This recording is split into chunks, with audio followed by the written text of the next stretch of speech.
नमस्ते। दुनिया बहुत तेजी से बदल रही है और आज हम उन बड़ी बड़ी ग्लोबल कहानियों को समझने की कोशिश करेंगे जो हमारे आने वाले कल पर असर डाल रही हैं। तो चलिए शुरू करते हैं। तो सवाल ये है कि आखिर वो कौन सी ताकतें हैं जो इस वक्त हमारी दुनिया को एक नया आकार दे रही हैं।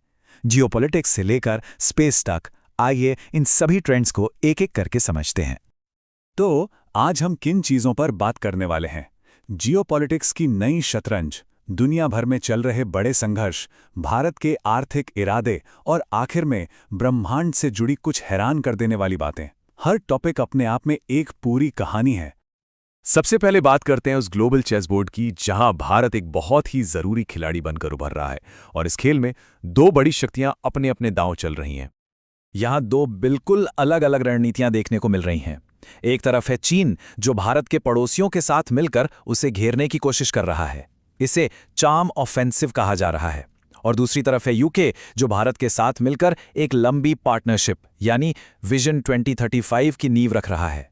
ये दिखाता है कि भारत को अब कोई भी नजरअंदाज नहीं कर सकता। चीन की स्ट्रेटेजी का फोकस देखिए। बांग्लादेश, नेपाल, पाकिस्तान, श्रीलंका, इन देशों में भारी इंफ्रास्ट्रक्चर इन्वेस्टमेंट का सीधा मकसद है इस इलाके में अपनी पकड़ मजबूत करना और भारत के असर को कम करना।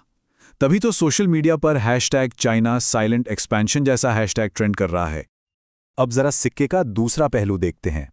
ब्रिटेन के नए प्रधानमंत्री कीयर स्टारमर 8-9 अक्टूबर को भारत आ रहे हैं और उनके आने का सबसे बड़ा मकसद है विजन 2035 को लॉन्च करना। ये सिर्फ एक दौरा नहीं है, बल्कि ट्रेड, इनोवेशन और डिफेंस में एक नए दौर की शुरुआत का सिग्नल है। लेकिन बात सिर्फ चीन और यूके तक ही नहीं रुकती। भारत की कूटनीति में एक और बड़ा मोड़ आने वाला है और ये जुड़ा है अफगानिस्तान से, जो शायद थोड़ा विवादों में भी रहे। खबर यह है कि 2021 में तालिबान के सत्ता में आने के बाद पहली बार उनके विदेश मंत्री अमीर खान मुत्तकी भारत आ सकते हैं।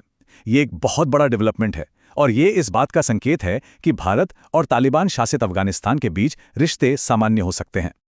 तो कूटनीति से हटकर अब हम दुनिया के उन हिस्सों पर नजर डालते हैं जहां तनाव और संघर्ष की आग जल रही है। स्क्रीन पे इस नंबर को देखें, 251। सोच रहे होंगे कि आखिर ये क्या है? ये कोई स्कोर नहीं है, ये मॉडर्न वॉरफेयर की एक डरावनी सच्चाई है। रूस का दावा है कि उसने सिर्फ एक रात में यूक्रेन के 251 ड्रोन मार गिराए। ये आंकड़ा हमें बताता है कि आज की लड़ाइयां जमीन पर सैनिकों से ज्यादा आसमान में मशीनों से लड़ी जा रही हैं। ये ड्रोन वॉरफेयर का नया चेहरा है। अब चलते हैं मिडिल ईस्ट, जहां एक तरफ शांति की कोशिशें हो रही हैं तो दूसरी तरफ एक एक्टिविस्ट की कहानी ने पूरी दुनिया का ध्यान अपनी ओर खींच लिया है। ये कहानी है ग्रेटा थनबर्ग की। हुआ ये कि वो गाजा की नाकाबंदी तोड़ने की कोशिश कर रहे एक एक्टिविस्ट ग्रुप में शामिल हुई। इसके बाद इजराइल ने उन्हें देश से निकाल दिया। बस इस एक घटना ने सोशल मीडिया पर एक ग्लोबल बहस छेड़ दी है और ये सब तब हो रहा है जब पर्दे के पीछे इजिप्ट में सीज फायर के लिए बातचीत चल रही है। इससे इस संघर्ष की जटिलता का अंदाजा लगता है। और देखिए, ये राजनीतिक उथल-पुथल सिर्फ संघर्ष वाले इलाकों तक ही सीमित नहीं है। यूरोप में फ्रांस के प्रधानमंत्री सेबेस्टियन लेकॉर्नू ने पद संभालने के सिर्फ 1 महीने बाद ही इस्तीफा दे दिया। वजह बताई, प्रतिकूल परिस्थितियां। इससे मैक्रों की सरकार एक नए संकट में आ गई है। इस पूरी ग्लोबल उठापटक के बीच भारत इकोनॉमी के मोर्चे पर कुछ बहुत बड़े दांव लगा रहा है, जो आने वाले सालों में उसकी ग्लोबल पोजीशन को पूरी तरह से बदल सकते हैं।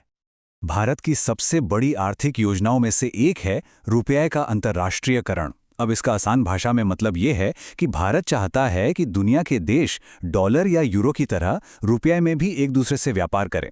इससे दूसरी ग्लोबल करेंसीज पर हमारी निर्भरता कम हो जाएगी। ये प्लान इतना बड़ा है कि एक्सपर्ट्स इसे भारत का डॉलर मुक्त भविष्य कह रहे हैं। दुनिया में इकोनॉमिक पावर का बैलेंस बदल रहा है और भारत इस मौके का पूरा फायदा उठाना चाहता है। इसकी शुरुआत यूएई और इंडोनेशिया के साथ डायरेक्ट करेंसी ट्रेड से हो सकती है। तो साफ है कि भारत के सामने दो बड़े इकोनॉमिक लक्ष्य हैं। एक तरफ रुपए को ग्लोबल करेंसी बनाना और दूसरी तरफ यूरोपियन यूनियन जैसे बड़े बाजारों के साथ व्यापार को बढ़ाना। और इन दोनों ही लक्ष्यों पर एक साथ काम हो रहा है। चलिए अब जमीन की राजनीति और अर्थव्यवस्था से थोड़ा ऊपर उठते हैं और आसमान की ओर देखते हैं, जहां विज्ञान की कुछ कमाल की कहानियां हमारा इंतजार कर रही हैं।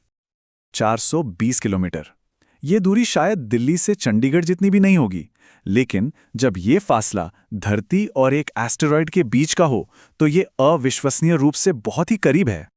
जी हां, नासा ने कंफर्म किया है कि 2025 TF नाम का एक एस्टेरॉयड पृथ्वी से सिर्फ 420 किलोमीटर ऊपर से गुजरा है। सोचिए, ये तो लगभग उतना ही है जितनी ऊंचाई पर इंटरनेशनल स्पेस स्टेशन घूमता है। ये अब तक का सबसे करीबी फ्लाई बाय रिकॉर्ड है। और ये चीज इंसान की कभी न खत्म होने वाली खोज की इच्छा को दिखाती है। एक तरफ हम अंतरिक्ष के रहस्यों को सुलझा रहे हैं, तो दूसरी तरफ ब्रिटिश अंटार्कटिक सर्वे के प्लेन्स पृथ्वी के सबसे ठंडे और मुश्किल इलाके यानी दक्षिणी ध्रुव के मिशन पर निकल चुके हैं। हमारी जिज्ञासा की वाकई कोई सीमा नहीं है।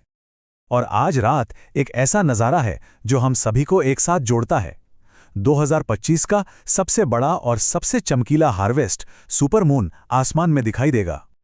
तो जियोपॉलिटिक्स के चालों से लेकर अंतरिक्ष के इन नज़ारों तक एक बात तो साफ है कि हर कहानी दूसरी से जुड़ी हुई है। सवाल ये नहीं है कि कौन सी एक कहानी हमारा भविष्य तय करेगी, बल्कि सवाल ये है कि ये सारी कहानियां मिलकर हमारा आने वाला कल कैसे लिख रही हैं। इस पर सोचिएगा ज़रूर। धन्यवाद।